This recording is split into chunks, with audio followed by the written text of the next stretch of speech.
اور اس اونٹنی پر جو آدمی بیٹھا ہوا ہے وہ تو ان کا غلام ہے.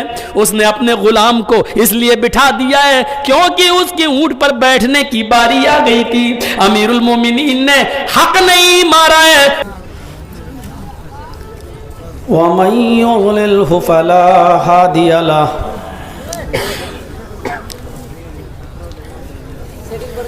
وَأَشْهَدُ أَن لَّا إِلَٰهَ إِلَّا اللَّهُ وَحْدَهُ لَا شَرِيكَ لَهُ وَأَشْهَدُ أَنَّ مُحَمَّدًا عَبْدُهُ وَرَسُولُهُ أَمَّا بَعْدُ فَإِنَّ خَيْرَ الْحَدِيثِ كِتَابُ اللَّهِ وَخَيْرَ الْهَدْيِ هَدْيُ مُحَمَّدٍ صَلَّى اللَّهُ عَلَيْهِ وَسَلَّمَ وَشَرَّ الْأُمُورِ مُحْدَثَاتُهَا وَكُلُّ مُحْدَثَةٍ بِدْعَةٌ وَكُلُّ بِدْعَةٍ ضَلَالَةٌ وَكُلُّ ضَلَالَةٍ فِي النَّارِ. أعوذ بالله من الشيطان الرجيم. بسم الله الرحمن الرحيم. ومن يبتغ غير الإسلام دينا فلن يقبل منه وهو في الآخرة من الخاسرين. رب اشرح لي صدري ويسر لي أمري واحلل عقدة من لساني يفقهوا قولي.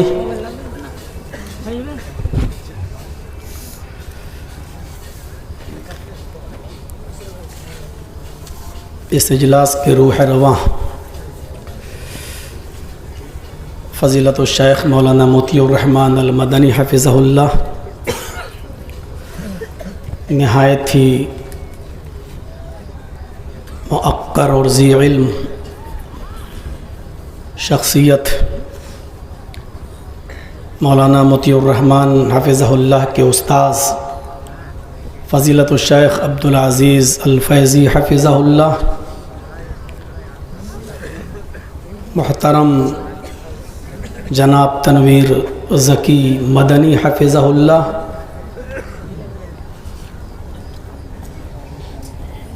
ٹی ایم سی کے وزیر غلام ربانی صاحب کے بھانجے جناب نافع صاحب،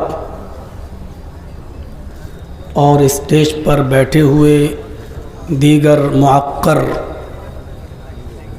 علماء کرام اور باوقار احباب، بڑیان اور اس کے اطراف و اکناف سے تشریف لائے ہوئے، سردی کی اس رات میں اب تک جم کر بیٹھے ہوئے معزز سامعین حضرات، پردہ نشین اسلامی خواتین، پیاری ماں اور بہنوں، قوم و ملت کے لائق بر نوجوانوں، مستقبل کے ہونہار عزیز بچوں، دوپہر سے یہ پروگرام چل رہا ہے اور الحمدللہ مختلف علماء کرام سے ان کے مختلف عناوین پر مختلف لہجے میں آپ نے بہت سی خوبصورت اور اچھی تقریریں سماعت فرمائیں، اور اب میری باری ہے، مجھے بھی سن رہے ہیں. اللہ تعالیٰ کہنے والوں کو، سننے والوں کو عمل کی توفیق عطا فرمائے. اپنی بات کو شروع کرنے سے پہلے میں آپ کو یہ بتا دوں کہ اس وقت آپ خوش نصیب ہیں کہ بنگال میں اور بہار میں آپ کے یہ مدارس اچھی طریقے سے چل رہے ہیں، ورنہ ہم لوگوں کے علاقوں میں جو چھاپے ماری ہو رہی ہے اس سے ہم لوگ بخوبی واقف ہیں، اور یہ ادارے آپ ہی لوگوں کے تعاون سے چلتے ہیں. آپ کو یہ بھی بتا دوں کہ اس وقت دوسرے ملک یا باہری ملک جس کو ہم سعودیہ وغیرہ یا دوسرے ملکوں سے یاد کرتے ہیں، وہاں کے حالات بھی اچھے نہیں ہیں. اس لیے آپ یہ نہ دیکھیں کہ یہ ادارہ کس کا ہے، کون چلا رہا ہے، ان کو پیسوں کی کیا ضرورت ہے، وہ خود آپ ادارے کا تعاون کریں گے میں کچھ احباب کو چادر لے کے آپ کے درمیان بھیج رہا ہوں، یہ سوچ کر کہ اللہ کی راہ میں آپ جتنا دیں گے آپ کے مال میں، آپ کے رزق میں اللہ برکت دے گا۔ جو چیز جتنی زیادہ اللہ کی راہ میں ختم ہوتی ہے وہ بڑھتی ہے۔ بھیڑوں کو دیکھ لو، بکریوں کو دیکھ لو، ایک بکری 2 بچے دیتی ہے، زیادہ سے زیادہ 3۔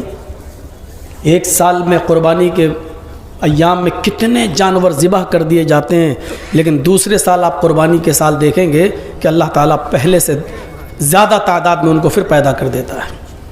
اور اس کے برعکس ذرا کتے اور کتیوں کو دیکھیے آپ، ایک کتیا 6 بچے، 8 بچے، 12 بچے دیتے ہیں، کاٹے بھی نہیں جاتے، کھائے بھی نہیں جاتے، لیکن پھر بھی ان کی تعداد آپ کو دکھائی نہیں دے گی۔ کوئی ادھر مر گیا، کوئی ادھر مر گیا، کوئی سڑک کے نیچے، کوئی اس ٹرک کے نیچے، لیکن ان کی تعداد میں اضافہ آپ کو نہیں۔ کیوں؟ اس لیے کہ جانور ذبح ہوتے ہیں، اللہ کی راہ میں خرچ ہوتے ہیں، تو جتنا زیادہ آپ اللہ کی راہ میں دیں گے اللہ رب العالمین آپ کے مال میں اضافہ کرے گا، آپ کو کاروبار میں برکت دے گا۔ چادر لے کر کچھ لوگ جا رہے ہیں آپ کے درمیان، مجھے یہ دیکھنا ہے کہ اتنے سالوں سے میں آپ کے بیچ آ رہا ہوں، مجھ سے کیا محبت ہے آپ کو، اور آپ اس ادارے کا زیادہ سے تعاون فرمائیں۔ ان اللہ لا یضیع اجر المحسنین، اللہ رب العالمین آپ کے اجر کو انشاءاللہ ضائع نہیں کرے گا، آپ کو پورا اجر عظیم عطا فرمائے گا۔ میں نے قرآن کریم کی جو مختصر اور چھوٹی سی ایک آیت پڑھی ہے وہ آپ جانتے ہیں کہ اللہ رب العالمین نے اس میں اسلام کی اہمیت کی طرف اشارہ کیا ہے۔ ہم اللہ رب العالمین کا جتنا بھی شکر ادا کریں وہ کم ہے اس بات پر کہ اس نے ہمیں اور آپ کو اسلام دیا ہے۔ اس میں کوئی شک نہیں، بقول ایک سائنٹسٹ کے، کہ میں نے جب مذاہب کا مطالعہ کیا ہے، سارے مذہبی کتابوں کو پڑھا ہے، تو اس میں ہمیں سب سے بہتر مذہب اسلام نظر آیا۔ کتابوں کی بنیاد پر، مطالعے کی بنیاد پر سب سے اچھا مذہب ہمیں اسلام نظر آیا، لیکن سروے کر کے جب ہم نے دنیا کا دورہ کیا اور دیکھنا چاہا کہ کون سی قوم اچھی ہے اور اپنے مذہب پر کتنا عمل کرتی ہے، تو مجھے دنیا کی بگڑی ہوئی قوموں میں سب سے زیادہ بدتر اور سب سے زیادہ بگڑی ہوئی کوئی قوم نظر آئی تو وہ مسلمان آئی۔ بقول ایک سائنٹسٹ، دنیا کے اندر جتنے مذاہب ہیں ان میں سب سے بہتر مذہب مجھے اسلام لگا، اور بگڑی ہوئی قوموں میں سب سے زیادہ بدتر قوم ہمیں مسلمان نظر آئی۔ اس سے آپ اندازہ لگا سکتے ہیں کہ اسلام اپنے مذہب سے مسلمان کتنا دور ہے۔ ایک دور تھا کہ ڈاکٹر امبیڈکر جب منوسمرتی پڑھتے ہیں، ویدوں کو پڑھتے ہیں، تو اپنا دھرم تیاگ دیتے ہیں، چھوڑ دیتے ہیں، اور کہتے ہیں کہ جس دھرم کے اندر 4 ذاتوں کو میں بانٹ دیا گیا ہو، اور برہما نے اپنے منہ سے برہمن کو، اور ہاتھوں سے چھتری کو، اور ران سے ویش کو، اور پیروں سے شودر کو پیدا کیا ہو، جہاں یہ کلپنا ہو، یہ تصور ہو کہ ہریجن شودر نیچی ذاتی کا آدمی برہما جی کے پیروں سے پیدا ہو، اس دھرم میں ہمارا کیا، ہمیں کیا سمان ملے گا؟ جس مذہب کے اندر، جس دھرم کے اندر یہ لکھا ہو کہ ہریجن شودر نیچی ذاتی کا آدمی اگر وید پڑھ لے تو اس کی زبان کاٹ ڈالو، وید سن لے تو اس کے کانوں میں سیسا اور تانبا پگھلا کے ڈال دو، وید اگر دیکھ لے تو اس کی آنکھوں کو پھوڑ دو، جس دھرم کے اندر شودر کو وید پڑھنے کی اجازت نہ ہو، وید سننے کی پرمیشن نہ ہو، وید چھونے کی پرمیشن نہ ہو، اس دھرم میں ہمیں کیا سمان ملے گا؟ اسلام کی اسٹڈی کی، اسلام کا مطالعہ کیا، ڈاکٹر امبیڈکر اپنے 20,000 انویائیوں کے ساتھ اسلام مذہب قبول کر لیتے ہیں، لیکن وہاں مہاتما گاندھی نے ایک اڑنگا ڈال دیا۔ گاندھی جی بولے مسلمان تو ہو گئے ہو، لیکن کون سے مسلمان ہوئے ہو؟ حنفی، شافعی، مالکی، حنبلی، بریلوی، رضوی، قادیانی، چکڑالوی، اہل حدیث، کیا کون سا 72 فرقوں کی لسٹ گنا دی باپو جی نے۔ تو امبیڈکر نے کہا اچھا اسلام پڑھا تو سمجھ میں آ گیا, قرآن پڑھا تو سمجھ میں آ گیا, اب ہمیں ان 72 میں سے دیکھنا پڑے گا کہ سب سے اچھا کون ہے, تب تک تو ہماری رام رام ستیہ ہو جائے گی. پھر اس نے اسلام کو بھی چھوڑ دیا اور پھر بودھ دھرم سویکار کر لیا, بودھ دھرم قبول کر لیا. اسلام کی خوبیاں دیکھ کر ڈاکٹر امبیڈکر جنہوں نے سمویدھان لکھا ہے انہوں نے اسلام قبول کر لیا, لیکن فرقوں میں بٹے ہوئے ہمارے حالات دیکھے تو اسلام کو چھوڑ دیا. اسی لیے سائنٹسٹ نے کہا تھا دنیا کا سب سے بہتر مذہب اسلام, لیکن دنیا کی بگڑی ہوئی قوموں میں سب سے بدتر کوئی قوم ہے تو مسلمان. ایک منٹ کی قدر و قیمت کیا ہوتی ہے, اتہاس پڑھیے, ہسٹری پڑھیے تو آپ کو پتا چلے گا. ایک ایک منٹ میں تاریخ بدل گئی, قوموں کی تاریخیں بدل گئیں, جنگیں الٹ گئی, جنگیں پلٹ گئی.